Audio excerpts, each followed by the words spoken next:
Chapter 2. Patrick. "Dude, why don't you just ask her out already?" John asks as we head out for the day. John is another programmer in our department, and the only one who knows how I feel about Piper. "I can't ask her out. She has a boyfriend, remember?" Though she stated they haven't spoken much lately, I remember when Piper came in all smiles around Christmas and set out the items that Ian had sent her as secret admirer gifts.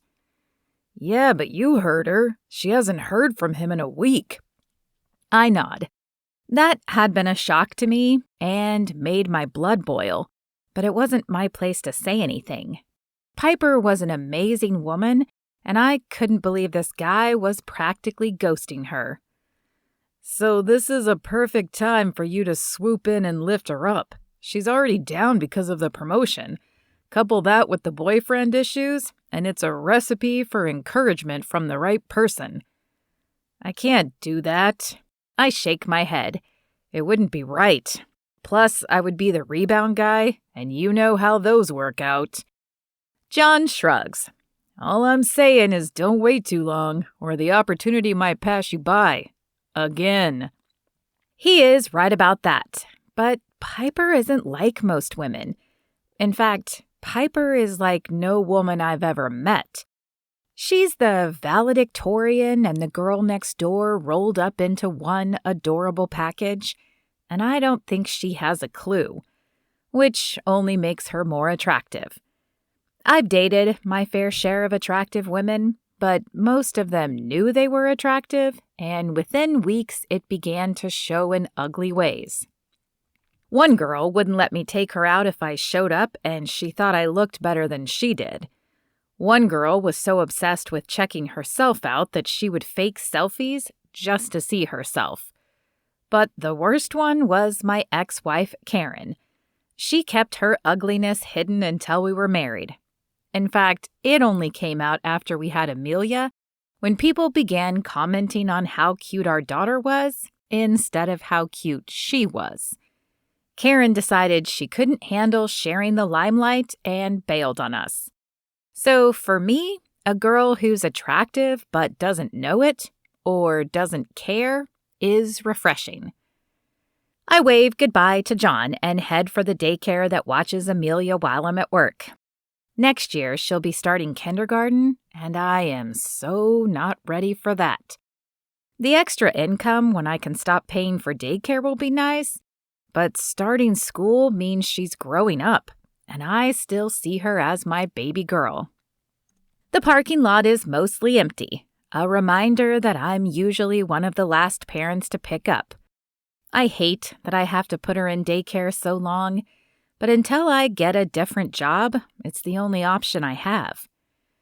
Her head snaps up as soon as I step through the door, and she runs as fast as her little legs will take her until she reaches me. "Daddy, you're here!" "Hey, Em, did you miss me?" I swing her into my arms, and the weight of her surprises me again.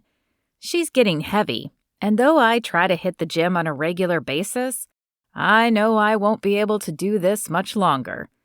She rolls her eyes and shakes her head at me. "Of course I missed you, Daddy. I always miss you." Her words are innocent and said without any malice, but they prick my heart like tiny spears anyway. I know that even if Karen hadn't left us, I'd still have to work as much as I do, but I can't help but feel that knowing Amelia was with her mom instead of strangers would have been easier to take. Alas, it was not to be. And so I tuck her words away as a reminder to enjoy every single moment that I have with her. "I missed you too, Em. Do you have everything?" She nods, sending her golden bob of hair bouncing. This is the first year she's had short hair, and I didn't want her to cut it. I put her off for weeks and showed her Rapunzel to encourage her to keep her hair long. But she hated brushing it, and it would always get tangled. Finally, I agreed to let her cut it, not realizing she didn't mean just a few inches. No, the girl wanted it chin length, nearly a foot cut off. And I know I shouldn't care because it's not my hair, but she's my little girl, and cutting it felt like another sign that she was growing up too fast. And it made her appear older. Not by much, but enough that I still wonder where the time went. However, I have to admit the cut works for her, and she combs it more often, which eases the headache for both of us. I glance at her teacher to make sure there are no notes or papers that need to go home, and when she shakes her head, I nod and head back toward the car with Amelia. We had so much fun today, Daddy. We got to play a game and read a new book. I really liked the book, but I wanted to read it myself, and I couldn't. Will they teach me to read in kindergarten? I lift her into the car and adjust the straps on her car seat. You know, I have a feeling they definitely will. Oh, good, because I have so many books that I want to read. I want to read books about princesses and horses and fairies. Ooh, can we stop by the library, Daddy? I'm tired and hungry, but when she looks at me with those big brown puppy dog eyes, I cannot say no. I check my watch. We can do a quick stop, but no more than half an hour, okay? Okay. I shut her door and climb into the driver's seat. The library is only a few minutes away, which is good, because as we approach the entrance, I notice we've arrived only 10 minutes before closing time. At least that will make sure Amelia doesn't dawdle as she picks out her books. The librarian behind the counter looks up as we enter, and though she says nothing, I can see the sigh cross her face. We'll be quick, I say for her benefit, as Amelia pulls me toward the children's section. They're closing in 10 minutes, so choose quickly. She nods and grabs a book off the shelf. Then she walks a little farther and grabs another. A few minutes later, she grins up at me and announces that she's done.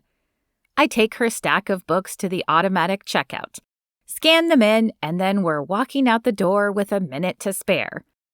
I get her loaded up in the car again, but as I head home, all I can think about is Piper and John's advice. Is he right? Is this my chance to let Piper know how I feel?